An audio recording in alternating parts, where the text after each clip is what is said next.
بسم اللہ الرحمن الرحیم۔ السلام علیکم معزز طلبہ کرام، آپ سب کیسے ہیں؟ آج ہم اصول الشاشی کے سبق نمبر 125 کو پڑھیں گے۔ آج کے سبق کا عنوان ہے نصوص کے ذریعے مراد کے معرفت کے طریقے۔ آج کی ہماری عبارت فصل فی تعریف سے شروع ہوتی ہے۔ آئیے سب سے پہلے عبارت پڑھتے ہیں۔ عبارت پڑھنے کے بعد آج کی عبارت کے مفہوم کو واضح کرتے ہیں۔ مصنف علیہ رحمہ لکھتے ہیں فصل فی تعریف طریق المراد بالنصوص، یہ فصل نصوص کے ذریعے مراد کو پہچاننے کے طریقے کے بیان میں ہے۔ اعلم ان لمعرفت المراد بالنصوص طرقا، تو جان کہ نصوص کی مراد کو پہچاننے کے کئی طریقے ہیں۔ منہا ان اللفظ اذا کان حقیقتا لمعنی ومجازا لآخر فالحقیقت اولا، ان طریقوں میں سے ایک طریقہ یہ ہے کہ جب کوئی لفظ ایک معنی میں حقیقت ہو اور دوسرے معنی میں مجاز ہو تو معنی حقیقی پر عمل کرنا یہ اولا ہوتا ہے۔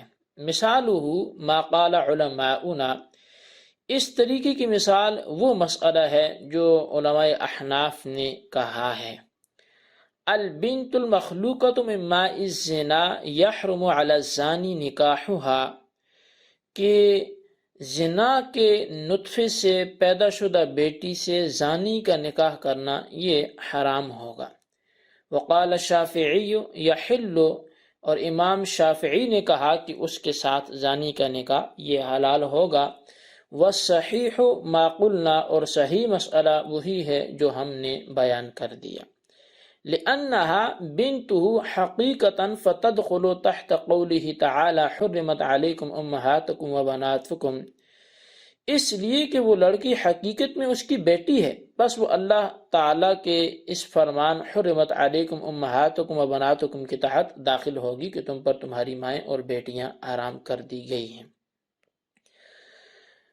ويتفرع منه الأحكام على المذهبين من حل الوطء ووجوب المہر ولزوم النفقة وجریان التوارث وولایت المنع عن الخروج والبروز، اور اسی اختلاف پر دونوں مذہبوں میں کئی مسائل متفرق کیے جائیں گے، یعنی وطی کا حلال ہونا، مہر کا واجب ہونا، نفقہ کا لازم ہونا اور وراثت کا جاری ہونا، اور باہر گھومنے پھرنے سے روکنے کا حق حاصل ہونا۔ جی طلبہ کرام، یہ ہمارے سبق کی عبارت اور اس کا ترجمہ تھا۔ اب آئیے اس کی وضاحت کی طرف بڑھتے ہیں۔ در حقیقت فصل سے مصنف 17ویں فصل نصوص و دلائل کی مراد کو پہچاننے اور کمزور طرز استدلال کے بیان میں لائے ہیں، تاکہ قرآن و حدیث سے طرز استدلال کا طریقہ جو قوت و ضعف کے لحاظ سے ہے وہ معلوم ہو جائے۔ اس فصل میں مصنف نے پہلے 3 قوی طرز استدلال ذکر کیے ہیں، پھر 7 ضعیف طرز استدلال بیان کیے ہیں، اور آخر میں ایک اعتراض کا جواب دیا ہے، اور اسی بحث کے ساتھ کتاب اللہ کی مرکزی ابحاث کتاب اللہ کی 20 اقسام اور امر و نہی اپنے اختتام کو پہنچے۔ یہ فصل گزشتہ ابحاث کے لیے بطور تتمہ ہے۔ اب یہاں سے پہلا طرز استدلال منہا ان اللفظ سے مصنف بیان کرتے ہیں کہ جب نص کے کسی لفظ کا ایک معنی حقیقی ہو اور دوسرا معنی مجازی ہو تو نص کو معنی حقیقی پر محمول کرنا اولا ہوگا، بشرطے کہ اس لفظ کا مجاز متعارف نہ ہو۔ اگر مجاز متعارف ہوگا تو بالاتفاق مجاز پر عمل کیا جائے گا۔ قال ما علماؤنا بنت المخلوقۃ سے مثال کو ذکر فرماتے ہیں کہ اس کی مثال علماء احناف نے یہ بیان کی ہے کہ اگر کسی شخص نے کسی عورت سے زنا کیا، اس زنا سے عورت کو حمل ٹھہر گیا اور اس سے لڑکی پیدا ہوئی، تو اب اس لڑکی سے زانی کا نکاح حرام ہے، جبکہ امام شافعی کے نزدیک زانی سے اس لڑکی کا نکاح حلال ہے۔ اب یہاں جو محل استدلال بات ہے وہ احناف اور شوافی دونوں کا محل استدلال لفظ البنت ہے کہ بنت کے دو معنی ہیں. ایک معنی حقیقی ہے کہ عرف میں نسب جس کی طرف منسوب ہو کہ یہ فلاں کی بیٹی ہے، اور دوسرا معنی مجازی ہے کہ جیسا کہ پوتی اور نواسی کو بھی بیٹی بولا جاتا ہے. تو اب ایک معنی حقیقی ہے اور ایک معنی مجازی ہے، لفظ ایک ہی ہے اور وہ لفظ ہے بنت. کہ بنت بیٹی جو ہے وہ نیچے فروع میں جس درجے میں بھی آئے تو اس پر بیٹی کا اطلاق کیا جاتا ہے، اور جو لفظی اعتبار سے حقیقی اعتبار سے دیکھا جائے تو بنت کا حقیقی معنی وہی ہے کہ جس کی طرف نسب منسوب ہو کہ یہ فلاں کے نطفے سے پیدا ہوئی ہے تو لہذا یہ فلاں کی بیٹی ہے. البتہ یہاں سے ہم امام شافعی کا مذہب اور ان کی دلیل کو سمجھنے کی کوشش کرتے ہیں. امام شافعی کے نزدیک زانی کا نکاح اس کے نطفے سے پیدا شدہ لڑکی کے ساتھ یہ حلال ہے. ان کی دلیل یہ ہے کہ زنا سے پیدا ہونے والی لڑکی کا نسب زانی سے ثابت ہی نہیں ہے. جب زانی سے نسب ثابت نہیں ہے تو حرمت علیکم امہاتکم و بناتکم کہ تم پر تمہاری مائیں اور بیٹیاں حرام کی گئی ہیں، تو اس کے تحت یہ لڑکی داخل ہی نہ ہوگی، کیونکہ بناتکم میں بنت سے مراد وہ لڑکی ہے کہ جس کا نسب کسی مرد سے ثابت ہو. اب امام شافعی نے بنت کو معنی مجازی پر محمول کیا ہے، لہٰذا زنا سے پیدا ہونے والی لڑکی سے زانی کا نکاح حلال ہے. اور چونکہ معنی مجازی بنت کا وہ کیا تھا کہ جیسا کہ وہ اس کی نسب کے حوالے سے معروفیت ہو اور وہ پہچانی جاتی ہو، تو اب وہ کہتے ہیں کہ اس کی مجاز پہ عمل کیا جائے گا اور حقیقت کو چھوڑ دیا جائے گا.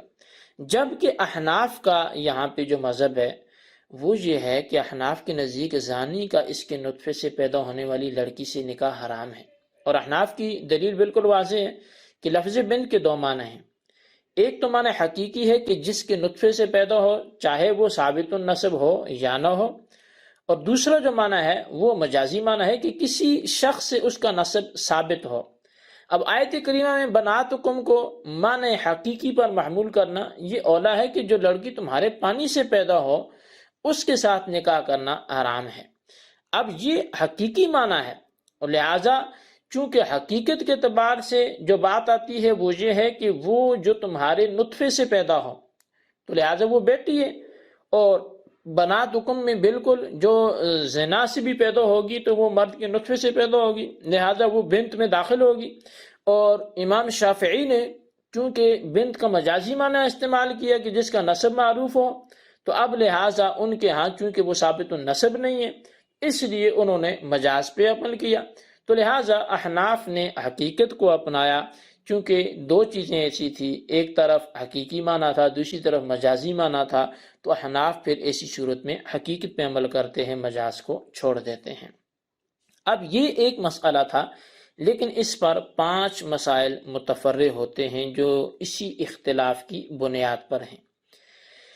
ان 5 مسائل کو مصنف نے تفرع فی الاحکام سے احناف و شوافی کے مابین اختلاف کی بنا پر مذکورہ مسئلہ میں 5 مختلف فی مسائل کو بیان کیا ہے.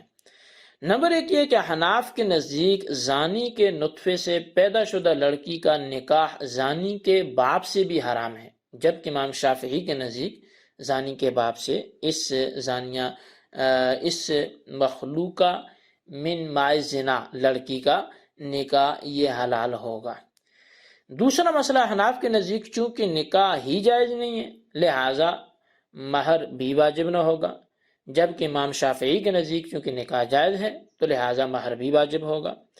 تیسرا مسئلہ احناف کے نزدیک نان و نفقہ واجب نہ ہوگا، جبکہ امام شافعی کے نزدیک نان و نفقہ بھی واجب ہوگا.